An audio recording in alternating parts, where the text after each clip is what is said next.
A Bíblia consagrada por cristãos em todo o Brasil chega em uma nova edição ampliada. Bíblia de Estudo Pentecostal, edição global. Experimente uma abordagem profunda das doutrinas pentecostais com a ampliação de suas notas e estudos. O exclusivo projeto gráfico desenvolvido, agora em 2 cores, permite maior facilidade na localização de textos e suas referências. Novos diagramas, ilustrações e mapas ao longo do texto compõem um vasto conjunto de recursos para auxiliar o entendimento do contexto dos tempos bíblicos. Sistema de referência cruzada, artigos, localizadores temáticos, introdução de livros e muito mais. A Bíblia, que é sinônimo de solidez da doutrina pentecostal, ficou ainda melhor. Aprofunde seu conhecimento na riqueza que é a Palavra de Deus através da Bíblia de Estudo Pentecostal, edição global. À venda nas livrarias evangélicas, na rede de lojas CPAD e através de nossa central de atendimento 0800 021 7373. Ou acesse nosso site cpad.com.br. Bíblia de Estudo Pentecostal, edição global. Um produto com a qualidade CPAD.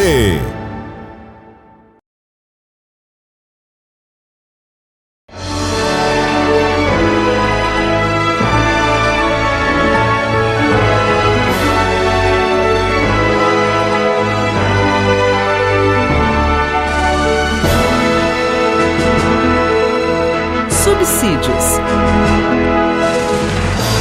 Lições Bíblicas Adultos.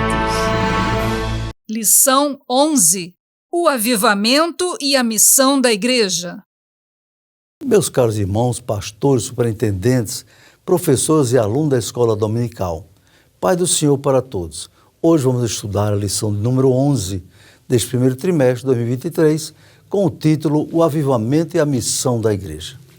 Já vimos na lição número 5 que a Igreja, nos seus primórdios, era conhecido pelo seu dinamismo, sua evangelização, discipulado, no cuidado com os necessitados, como resultado do grande avivamento produzido pelo movimento do Pentecostes, a partir do cenáculo, quando aqueles 120 irmãos receberam o batismo com o Espírito Santo. Depois que foram revestidos do poder, em obediência a Cristo, os discípulos nunca mais foram os mesmos.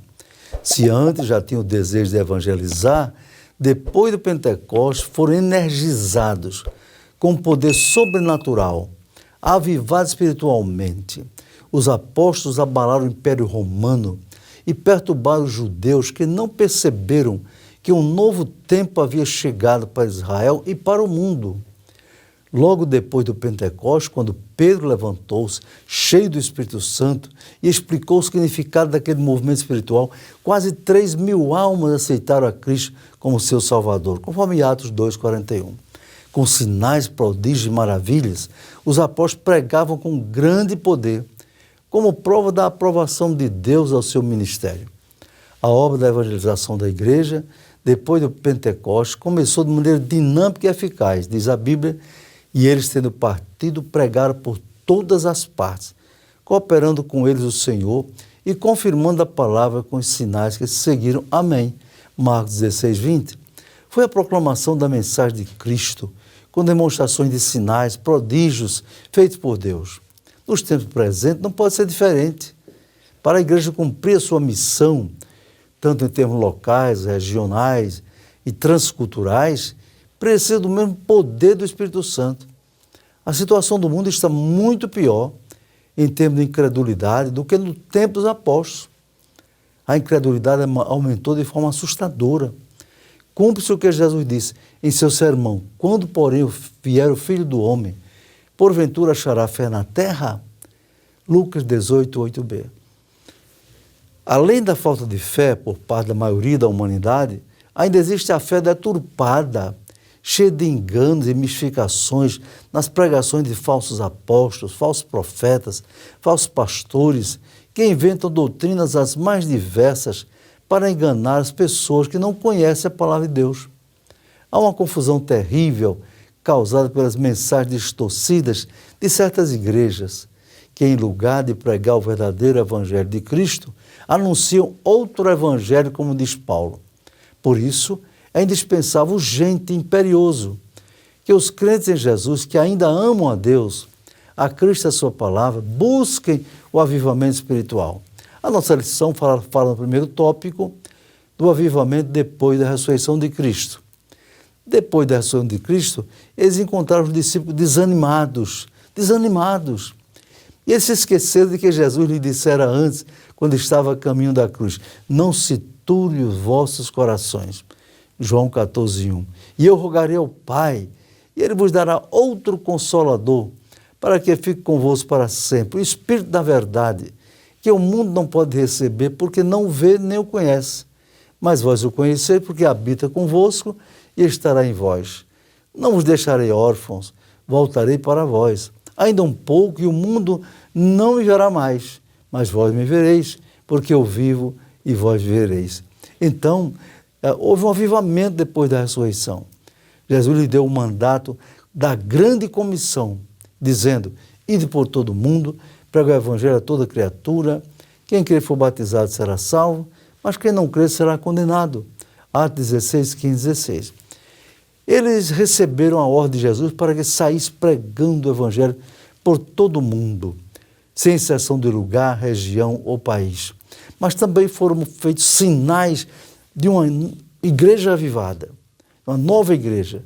Jesus declarou de forma categórica e bem definida: esses sinais seguirão os que crerem. Marcos 16, 17, não é?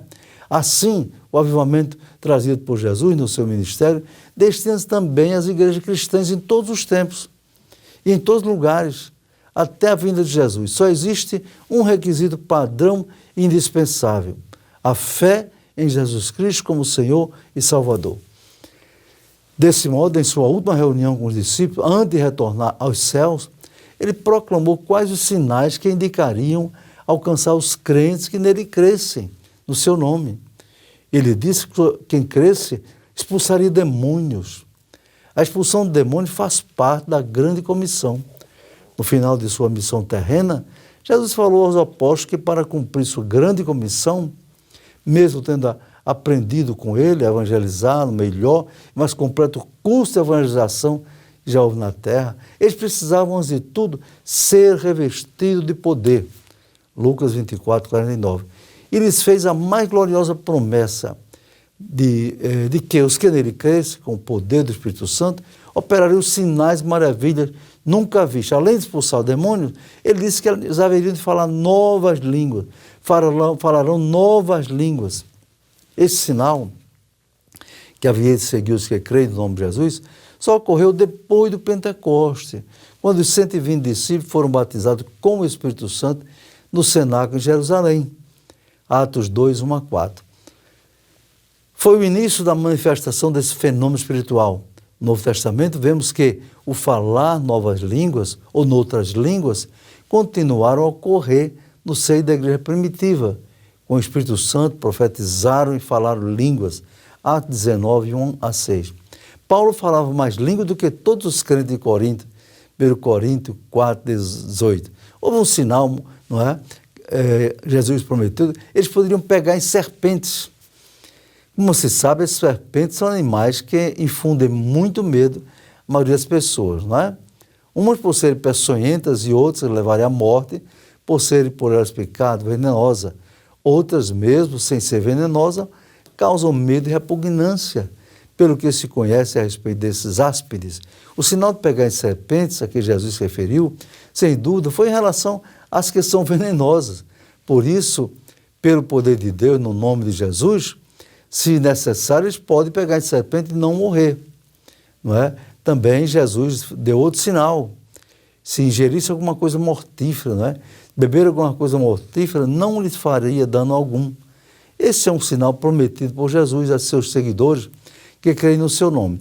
Eu conheço o testemunho de uma irmã pobre, lavadora de roupa, do Nordeste brasileiro, que levou seus filhos para casa, uma fazenda onde trabalhava, num sítio, numa cidade do interior. Ao cuidar de suas tarefas, mandou os filhos para o grande terreno do sítio para brincarem juntos.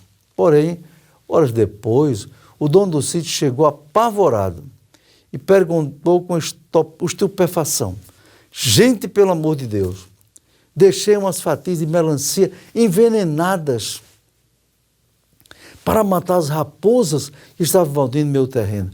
E agora vi que alguém comeu as melancias. Esse veneno é mortal. A mãe das crianças ficou preocupada, pois viu que os seus filhos haviam comido as tais fatias de melancia envenenadas. Chamou as crianças que brincavam normalmente e perguntou se elas haviam comido as melancias. E as crianças responderam: sim, mamãe, comemos, mas antes de comer fizemos uma oração a Deus, como sempre fazemos em casa. O dono do sítio ficou tão perturbado que levou as crianças ao hospital para saber se elas estariam envenenadas e poderiam morrer. Mas ao serem examinadas, os médicos disseram que elas não tinham qualquer sinal de envenenamento. O homem ficou muito aliviado e admirado com aquele fato. A mãe e as crianças, servas de Deus, puderam testificar e glorificar o nome do Senhor Jesus Cristo, que prometeu livrar os seus servos caso ingerisse alguma coisa mortífera e não lhe faria mal algum. Deus é fiel, meus irmãos. Um outro sinal que Jesus deixou foi que os seus seguidores poderiam impor as mãos sobre os enfermos e eles curarem, os enfermos serem curados. As enfermidades, sem exceção, são todos resultado do estado emocional e físico que o ser humano passou a viver depois da queda. Nem toda enfermidade é causada pelo pecado atual de uma pessoa, mas é consequência do pecado original que passou a todos os homens, conforme Romanos 5,12. Diante dessa realidade, Jesus prometeu esse sinal maravilhoso, né, de curar os enfermos. O segundo tópico da lição fala sobre o avivamento e a missão da igreja. Como Jesus profetizou após sua ressurreição, os seus seguidores haveriam de ser batizados com o Espírito Santo, não muito depois daqueles dias, e que receberiam a virtude do Espírito Santo, que haveria de vir sobre eles, e, em consequências, seriam suas testemunhas tanto em Jerusalém, como em toda a Judéia e Samaria, até os confins da terra. Atos 5-8. No Pentecostes, essa promessa gloriosa teve seu cumprimento histórico, audível, visível e real, com sinais evidentes que algo novo tinha ocorrido no seio da igreja primitiva. Um primeiro subtópico, aliás, desse tópico é o avivamento das missões locais. Eles evangelizaram Jerusalém, né? Como já visto em lição anterior, o modelo cristão de evangelização e missões é centrífugo, partindo de um centro para a periferia. Jesus definiu que o ponto inicial, a partir de qual a evangelização deveria ser levada a efeito, era Jerusalém. E disse: assim está escrito e assim convinha que o Cristo padecesse ao terceiro dia ressuscitasse dos mortos. Em seu nome se pregasse o arrependimento e a remissão dos pecados em todas as nações, começando por Jerusalém. Lucas 24, 46 a 47. Nós temos um exemplo que na Assembleia de Deus em Parnamirim, Rio Grande do Norte, de evangelização local. Nós chamamos de mutirão evangelístico. Um movimento realizado a cada 3 meses. É um modelo de trabalho em que toda a cidade é literalmente alcançada pela evangelização, casa por casa. Numa primeira parte, há uma campanha de oração. Uma semana, não é, em que a igreja se reúne para orar pela evangelização. Uma campanha de oração na qual todas as igrejas da cidade do interior, do campo eclesiástico, fazem orações em prol do mutirão evangelístico, a ser realizado na semana seguinte. Nenhum trabalho de qualquer natureza pode ser realizado nesta semana. Somente orações para que Deus opere, salvando almas, trazendo os afastados de volta para a igreja local. Nessa semana formamos as equipes de semeadores de Cristo e oramos por ele no final de cada culto de oração. Depois da semana de oração vem a segunda parte, que é a semana do mutirão propriamente dito. E aí realizamos um mutirão evangelístico, não é? Uma evangelização pessoal, pelas manhãs e tardes, todos os dias. A equipe de evangelização, os semeadores de Cristo, reúne-se no templo, nas congregações, na igreja do interior, e sai para evangelizar pessoalmente, de casa em casa, nas escolas, nas delegacias, nas clínicas médicas, nas ruas, nos transportes, nas paradas de ônibus, em todos os lugares possíveis. Graças a Deus tem sido um grande número de novos convertidos nesses mutirões de evangelização pessoal. Esperamos que em todo o Brasil, igrejas se despertem para fazer esse tipo de evangelização. Como diz a palavra, e todos os dias, no templo e nas casas, não cessava de anunciar Jesus Cristo. Atos 5:42. No mutirão também fazemos cultos públicos nas igrejas e congregações no dia do interior, não é? E também nos dias do mutirão. Fazemos culto ao ar livre em cada mutirão. Pela graça de Deus, realizamos mais de 4.000 cultos por ano. 4.000 cultos ao ar livre na casa dos irmãos, previamente contactados. Temos uma equipe de apoio que ajuda a organizar os cultos, não é? Uma terceira parte do mutirão é o mutirão discipulado. Depois do mutirão evangelístico, quando muitas almas aceitam a Cristo como seu Salvador, é indispensável que as igrejas em que houve decisões promovam o discipulado imediatamente, contactando com os novos convertidos e os ajudando a vir para a igreja. Terceiro tópico da nossa lição é avivamento e as missões transculturais. A promessa do revestimento de poder, em Atos 1 e 8, Jesus disse que os seus discípulos haveriam de levar a sua mensagem tanto em Jerusalém como em toda a Judéia e Samaria e até os confins da terra, não é? Isso é muito importante. Então, precisamos levar as missões com poder. Um segundo tópico desse tópico terceiro é a decadência espiritual que muitas igrejas têm passado. Por exemplo, a Europa, que foi um continente cristão, milhares de almas aceitaram a Cristo, não é? O que aconteceu com a Europa? Que se tornou uma espécie de vale de ossos secos do cristianismo. As respostas são conhecidas. Houve grandes igrejas, imensas catedrais, repletas de crentes.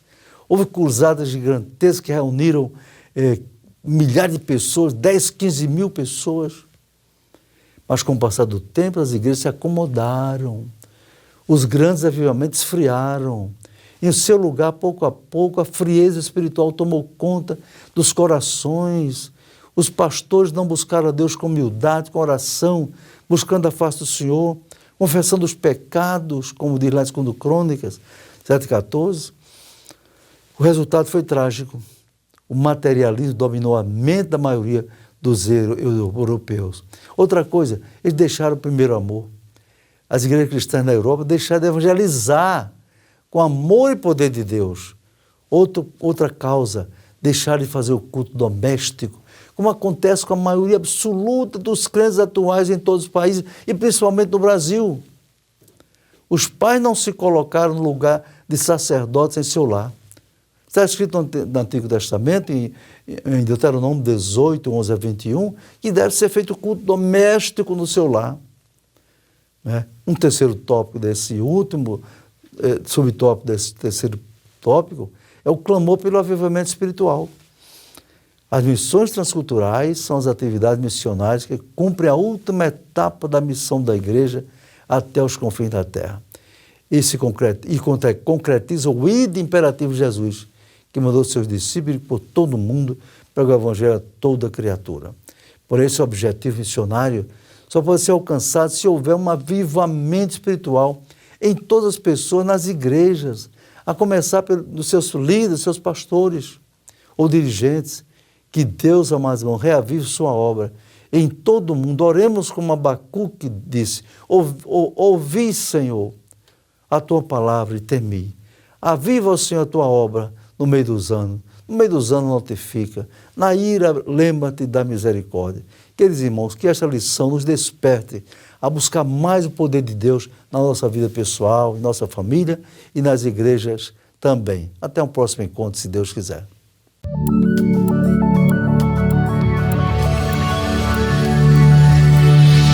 CPAD, a editora da Escola Dominical.